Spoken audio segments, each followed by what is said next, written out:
మత్తయి సువార్త 7వ అధ్యాయం 21, 22 చదువుదాం.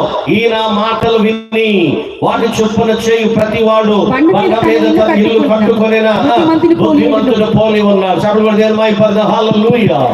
అందరూ వినండి, వాక్యాన్ని వినండి. జాతకనాలు మీరు చెప్పండి సార్, చెప్తాం హల్లెలూయా. ఈయన మాటలు విని అని ఉంది బైబిల్లో. అంటే ఎవరి మాటలు వినాలా చెప్పండి? నాయకుల మాటల, కలెక్టర్ గారి మాటల, ఏమండి గ్రామ పెద్దల మాటల? మంచిది, ఆ మాటలు కూడా మనం వినాల్సిందే. బుద్ధితో కూడిన మాటల. ఏ మాటలు వినాలి మీరు? యేసు ప్రభు మాటలు వినాలా. అర్థమైందా? యేసు ప్రభు మాటలు వినాలి. అందుకనే రాశాడు ఈయన మాటలు విని. యేసు ప్రభు మాటలు ఏ మాటలు అండి? కీర్తన గ్రంథం 12వ కీర్తన 6వ వాక్యాన్ని చదువుదాం.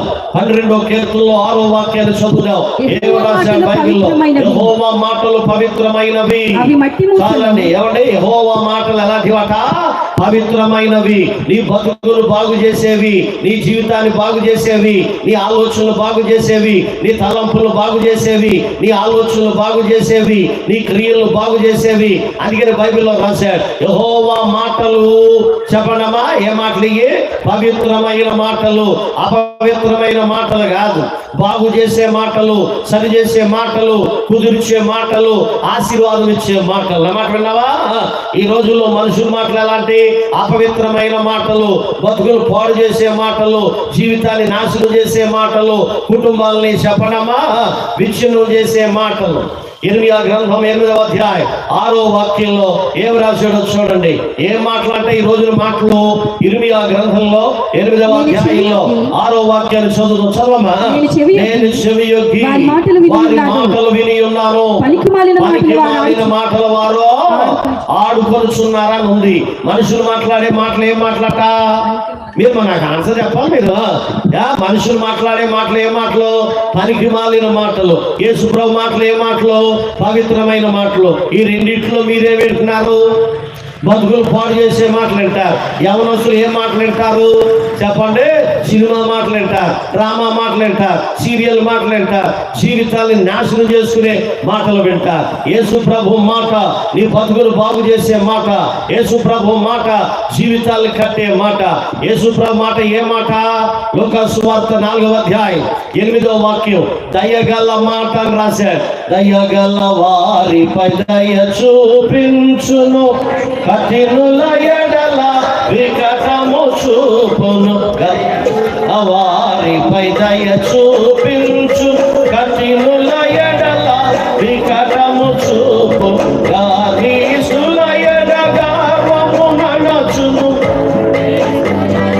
గర్వము నడచును. సర్వము నెరిగిన సర్వాధికారి, సర్వము నెరిగిన సర్వాధికారి యెహోవా నా బలమా. యథార్థమైనది నీ మార్గం, పరిపూర్ణమైనది నీ మార్గం. లూకాసు సువార్త 4వ అధ్యాయం 4:22 చదువుదాం. యేసు మాట ఆయనను గూర్చి సాక్ష్యమిచ్చుచు ఆయన నోటి నుండి వచ్చిన దయగల మాటలు యేసు ప్రభు ఏ మాట? పవిత్రమైన మాట. రెండోది యేసు ప్రభు ఏ మాట? దయగల మాట. ఏమన్నా యేసు ప్రభు నమ్ముకున్నారు, మీరు దయగా మాట్లాడతారా? ఇక్కడ కోడళ్ళు ఎంతమంది ఉన్నారు? చేసి చూపించాను. కోడళ్ళు ఎంతమంది ఉన్నారు? లేరా? కోడళ్ళు లేరా? ఏదో చెప్పండి. కోడళ్ళు ఎంతమంది ఉన్నారు? ఉన్నారు. మీ అత్తగారి దగ్గరికి వెళ్ళి దయగా మాట్లాడతావా? మీ అత్తగారు అంటది ఏమి టీ అంటే నీ మగానికి టీయా, నీ మగానికి కాఫీయా, నీ మగానికి భోజనమా? అసలు నేను ఇంట్లో ఉండేయడమే గేటు. మరి అదేం గేటు? రైల్వే గేటు అనుకుంటా అంటాం. అంటే నీ మాటలు ఎలా లేవు? కఠినంగా ఉన్నాయి, కఠోరంగా ఉన్నాయి, మోసపూరితంగా ఉన్నాయి. కానీ యేసు మాట ఏ మాటట? దయగల మాట. అమ్మా అన్నాడా లేదా? రక్తస్రావంతో బాధపడే అమ్మాయి యేసు ప్రభు దగ్గరికి వస్తే ఏమన్నాడండి? అమ్మా అన్నాడు. దయగల మాట. పక్షవాతంతో బాధపడేవాడు యేసు ప్రభు దగ్గరికి వస్తే కుమారుడా అన్నాడు. అంటే ఏ మాట అది? దయగల మాట. ఆయన దయామయుడు. ఆయన పెదవుల మీద దయారసం ఉంది. కాబట్టి ఆయన మాట ఏ మాట అంటే చెప్పడమా, పవిత్రమైన మాట. రెండోది మాట్లాడండి, రెండోది దయగల మాట. ఆ మాటలను వింటే, ఆ మాటలు వింటే నీ బతుకు మారద్ది, ఆ మాటలు వింటే నీ ఆలోచన మారద్ది, ఆ మాటలు వింటే.